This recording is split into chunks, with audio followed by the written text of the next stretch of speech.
Hello everyone! Welcome back to Alex Hub channel. Sa video tutorial na ito, pag-uusapan natin ang wiring diagram at coding ng isa sa mga functional features ng ating Advanced Smart Robotic Car Kit, ang Line Follower Car. So bago tayo mag-proceed sa wiring, quick discussion muna tayo para mas malinaw ang concept ng project natin. Ano nga ba ang Line Follower Car? Ang Line Follower Car ay isang autonomous robot na kayang sundan ng isang linya, kadalasan ay isang itim na linya sa puting background, gamit ang mga infrared sensors. Gumagamit ito ng dalawang IR sensors sa ilalim ng robot para ma-detect kung nasa ibabaw ba ito ng linya o lumilihis na. Kapag na-detect ng sensors na lumilihis ang robot, automatic na ina-adjust ng motor ang galaw para bumalik sa tamang direksyon. Ito ang tinatawag nating line following behavior. At para mas maging smooth ang paggalaw ng robot, gagamit din tayo ng PID control logic. Ito ang magbabalanse ng correction ng speed sa kaliwa at kanan na motor. Ngayon na malinaw na ang concept, proceed na tayo sa wiring diagram para malaman natin kung paano ikokonekta ang IR sensors at motors sa ating Arduino. So, let's discuss now the diagram. Yung mga components sa freezing diagram ay naka-orient based sa actual hardware setup natin, kaya kung paano sila naka-layout sa diagram, ganun din dapat sa physical build para hindi nakakalito sa wiring. So kung makikita nyo, ito yung ating Arduino Uno with sensor shield, L298N motor driver, 2 DC motors, battery pack, barrel jack adapter, switch, and line follower module with 2 IR sensors. So una, yung positive wire o yung red wire mula sa 18650 battery pack, dadaan muna sa switch. Ito yung magiging main on and off control na buong system natin. After ng switch, tsaka lang siya papasok sa positive terminal ng barrel jack adapter. Yung negative wire o black wire, wala na siyang switch, diretso na agad sa negative terminal ng barrel jack. Tapos, from the barrel jack, pinapower na natin ang Arduino Uno board, and not just that, yung 12 volts input ng L298N motor driver, ikakabit din natin sa same positive line galing sa barrel jack. So, nagsa-share ng power ang Arduino at L298N galing sa same battery pack. Don't forget na kailangan ng common ground, so dapat ang ground ng Arduino, L298N ground at battery ground ay magkakadugtong. Okay, so punta naman tayo sa motor connections. Dito, gumamit tayo ng L298N motor driver module para kontrolin ang dalawang DC motors natin. Ang L298N ay may dalawang motor channels, the motor A at motor B, kaya perfect siya para sa ating left at right motor. Ikakabit natin ang dalawang wires ng bawat DC motor sa out1, out2 at out3 at out4 ng L298N. Depende kung aling motor ang gusto mong gawing left or right. Sa setup natin, ikinabit ko ang left motor sa out1 at out2 at ang right motor naman sa out3 at out4. Ngayon, kung mapapansin mong baliktad ang ikot ng motor, halimbawa, imbis na umabante ay umaatras, so don't worry, simple lang ang solusyon. Baliktarin mo lang ang pagkakabit ng dalawang wires ng motor sa L298N. Halimbawa, kung naka-out1 at out2 ka, pagpalitin mo lang sila. Ganun lang kasimple, no need baguhin agad sa code, wiring adjustment lang ang kailangan. Next is yung control pins naman. Kinonect natin ang mga IN pins ng L298N module papunta sa Arduino para makontrol natin ang direction ng bawat motor. So connect the IN1 sa Arduino pin 2, IN2 sa Arduino pin 3, IN3 sa Arduino pin 4, and IN4 sa Arduino pin 5. And take note, gumamit tayo ng PWM-supported pins, ang Arduino pin 3 and 5 para sa speed control ng motors using analog write function sa Arduino. Next naman ay ang ating 2 IR sensors na nakakabit sa line follower module. Ang mga IR sensors na to ang nagbibigay ng mata sa ating robot para sundan ang linya. Kinonect natin ang mga output pins ng IR sensors papunta sa IN pins ng ating line follower module. So, connect the left IR VCC sa line follower module VCC, left IR ground sa line follower module ground, and left IR sensor out pin sa line follower in 4 pin.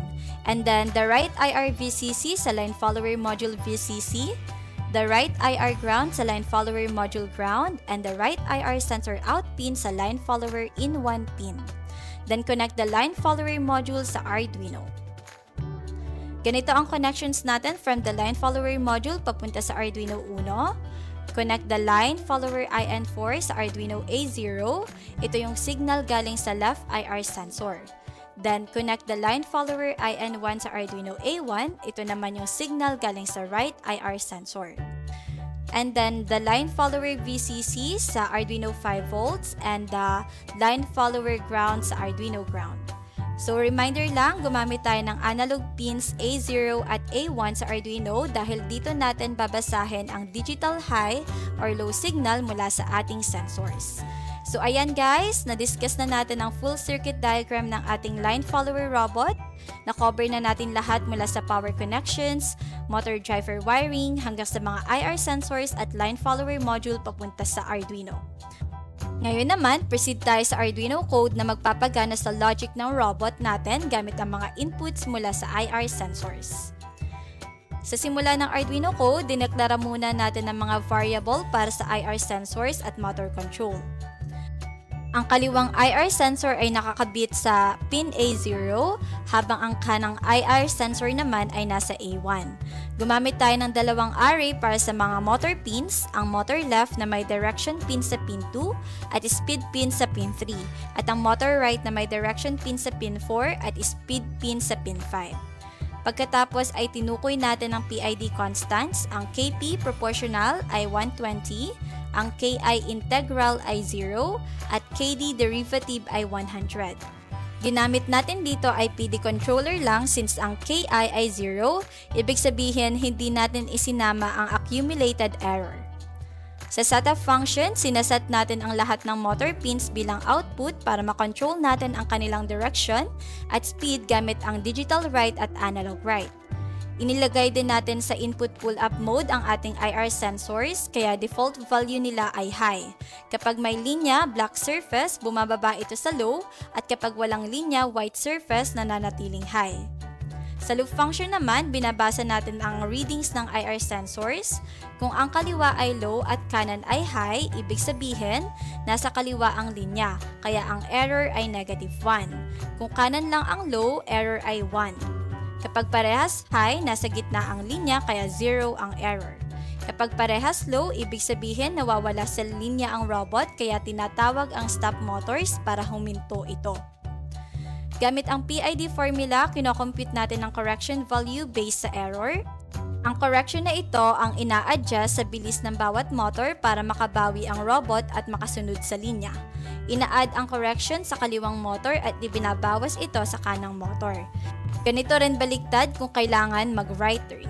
Ang final speed ng motors ay nililimitahan gamit ang constraint para siguraduhin nasa tamang range, 0 to 255.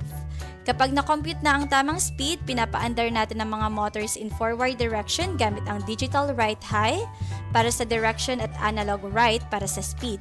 Kapag nawawala ang linya, parehas sensor ay low, pinapahinto ang motors gamit ang simpleng stop motors na nag-set ng parehong speed sa 0. Kung tapos na kayo sa coding, let's proceed na sa ating testing. Siguraduhin muna natin na maayos ang pagkakakabit ng lahat ng components mula sa IR sensors, motors, motor driver, hanggang sa Arduino at battery pack. Power on the system gamit ang switch, then observe kung umiilaw ang mga IR sensors. Kapag may black line sa ilalim ng sensor, dapat mag-low ang output nito. Ibig sabihin, na-detect niya ang line. Ngayon, ilagay na natin ang robot sa track. Kapag nasa gitna ang linya, dapat parehong umiikot ang motors, ibig sabihin diretso ang takbo. Kapag lumihis ang linya papuntang kaliwa, iikot lang ang right motor para bumalik sa gitna. Kapag sa kanan naman, iikot lang ang left motor para itama ang direction. Kung biglang tumigil ang robot, posibleng parehas na low ang sensors, nawawala na siya sa linya. I-check nyo agad kung may loose wiring o kailangan lang i-adjust ang speed or PID values sa code. So kung makikita nyo, medyo mabagal siya at nagwa-wobble or nag-o-oscillate yung robot habang sumusunod sa linya. Dalawang sensors lang kasi ang gamit natin dito kaya medyo limitado yung accuracy ng detection. Kung gusto nyo ng mas advanced na performance, pwede nyong subukan yung line follower car kit namin na may 6 IR sensors at mas complex ang code para mas precise ang pagsunod sa linya. And that's all guys! Tapos na natin i-wire, i-code at i-test yung line following mode ng ating Advanced Smart Robotic Car Kit. Sa ibang video, ipapakita naman natin ng IR remote controlled mode at obstacle avoidance mode, complete with wiring and code. So don't forget to like, comment, and subscribe para updated kayo sa mga bagong tutorials. This is Alex Hub, powering up your projects. Kita-kits sa next video.